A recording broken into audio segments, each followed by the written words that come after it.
Prince Harry insists he's performing an act of service for others. In tell-all interviews he said the world will be a better place if people can be encouraged to acknowledge what has happened to them. Prince Harry has said doing interviews feels like an act of service as he wants to encourage others to speak openly about their past experiences, specifically in regards to mental health.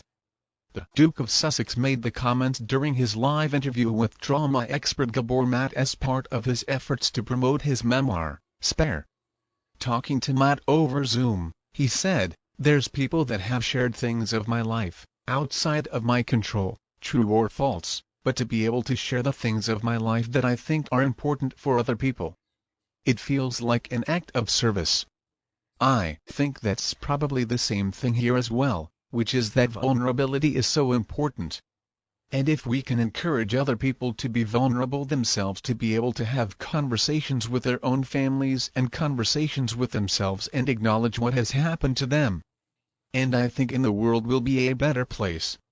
Harry's conversation with Matt was about living with loss and the importance of personal healing, and specifically delved into Harry's grief after the death of his mother, Princess Diana.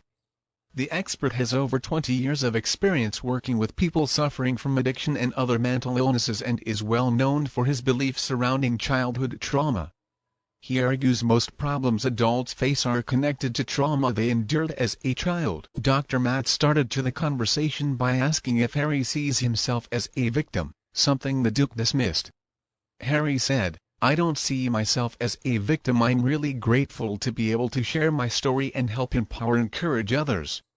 He added, "I do not and have ever looked for sympathy."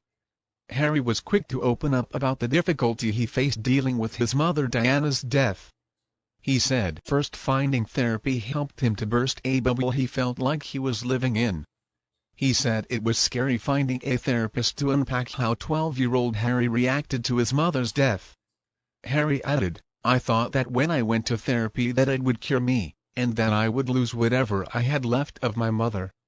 It was the opposite. I turned into what I thought should be sadness to show that I missed her, into knowing that she would want me to be happy." Elsewhere in the interview, Harry said leaving the royal family with Meghan took a great weight off my shoulders. Dr. Matt said, "You're working hard to become more aware, more kind, but the more you did, the more distant you became from your own family." Harry said he was learning a new language of self-awareness as he attended therapy sessions, but his stoic family didn't speak that language. He said he told his therapist at the time he was feeling more and more distant as he went back to the point